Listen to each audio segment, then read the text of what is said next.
इतवार की सुबह बालाशोर के मकामी स्टेशन क्लब के अहाते में लायंस क्लब बालाशोर एम्पावर और सरकार बॉयज वेलफेयर सोसाइटी की मुश्तरका कोशिश से एक मेगा रक्तदान कैंप का एहतमाम किया गया। इस कैंप से लगभग 130 यूनिट खून जमा किया गया। मेहमान खुसूसी के तौर पर खवातीन लीडर व काउंसलर मीता पटनायक और काउंसलर मीना महंती शरीक हुई। कैंप का उद्घाटन लायंस क्लब के सदर ऋतिक जी ने रिबन काट कर किया। इस मौके पर दीगर मेहमानों में साबिक सदर मीता मन्ना, नायब सदर असलम खान, सेक्रेटरी मध्यमता पाल, खजांची सुधांत पंडा, साबिक सेक्रेटरी विश्वरूप परिडा, डायरेक्टर शेख अयूब, शेख तारिक, धीरेन नायक, सरकार बॉयज वेलफेयर सोसाइटी के सदर आदर्श मुखी, सेक्रेटरी देवदत्तो परिडा, अंशुमान महांती, देवेंद्र माझी, बादल बारिक, सुधांशु शेखर मलिक, जयंत बारिक, सत्य बर्तोलेंका, नीतीश दास और खीरोद दास समेत कई मेंबर मौजूद रहकर इस ब्लड डोनेशन कैंप को कामयाब बनाया और खून देने वालों की खूब हौसला अफजाई की। आमे सरकार बॉयज वेलफेयर सोसाइटी आमर लायंस क्लब बालेश्वर एम्पावर तरफ एक विशाल रक्तदान शिविर आयोजन कराई। आमे आशा करूँ 200 रु अधिक आज यूनिट आमे ब्लड दान करूँ, डोनेट करूँ। रक्तर वर्तमान बालेश्वर में बहुत रक्तर समस्या रही देखाई कि यही प्रकार कार्यक्रम हाथ को निहाई। आम समस्त को अनुरोध करें जड़े सुस्थ युवक वर्ष को माना 6 मास को थे ब्लड देवा आवश्यक रही। सोसाइटी को सुस्थ लोक मान द्वारा है ब्लड द्वारा आमर असुस्थ मान सुस्थ हेबे एवं यह एक बहुत बड़ अवदान रही आज तेणुक आम यही प्रकार कार्यक्रम आगु को लायंस क्लब तरफ जारी रही। जय जगन्नाथ। आज खूब सुंदर पवित्र दिन आज महालया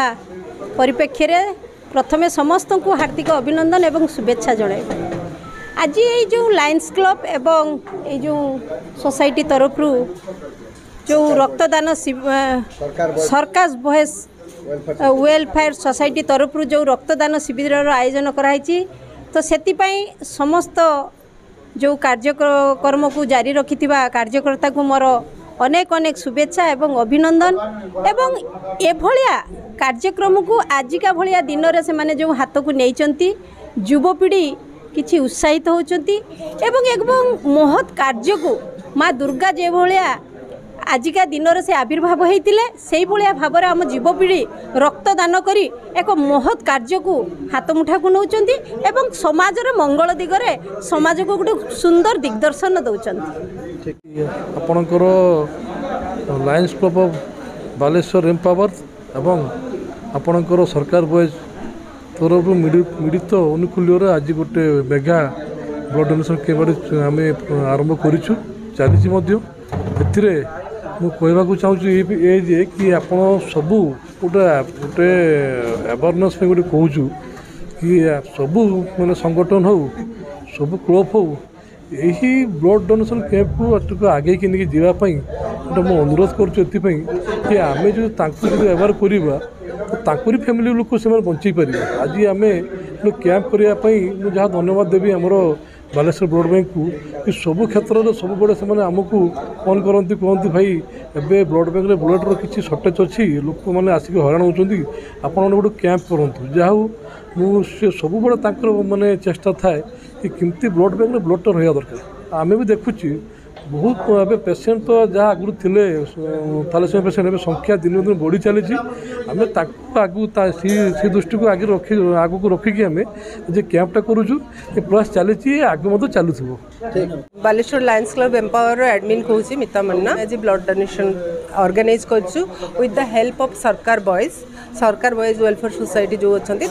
से आमको हेल्प कर सहित मिसिकी आम एम्पावर तरफ ब्लड डोनेशन कैंप ऑर्गेनाइज कर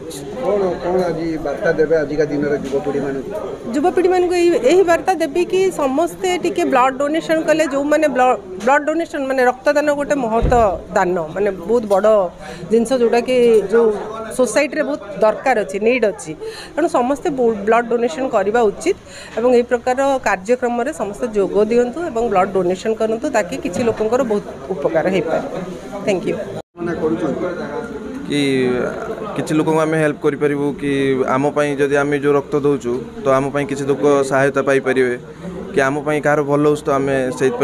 समस्ते मिसिक माने डिसाइड करूँ कि आम सरकार बॉयज तरफ आम गोटे रक्तदान शिविर करूँ आम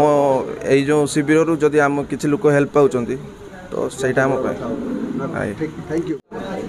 এইটা হচ্ছে লায়ন্স ক্লব এম্পায়ার তরফ এম্পায়ার আউ সরকার বয়েজ মিলিত উদ্যমরে এই ব্লড ক্যাম্পটা আয়োজন করা যাইছি প্রথমে তাঁকু বহুত ধন্যবাদ জনাউছি এভাবে গোটে কার্যক্রম হাতকু নেইতিবারু গোটে ব্লডর মূল্য বহুত যেহেতু সেইটি ব্লড উছুনি আবশ্যকতা বহুত রয়েছে সেইপাই এই ব্লড ডোনেসন কার্যক্রম এটি চালিছি গোটে ব্লড 2 জন লোকଙ୍କୁ বঞ্চাই পারে।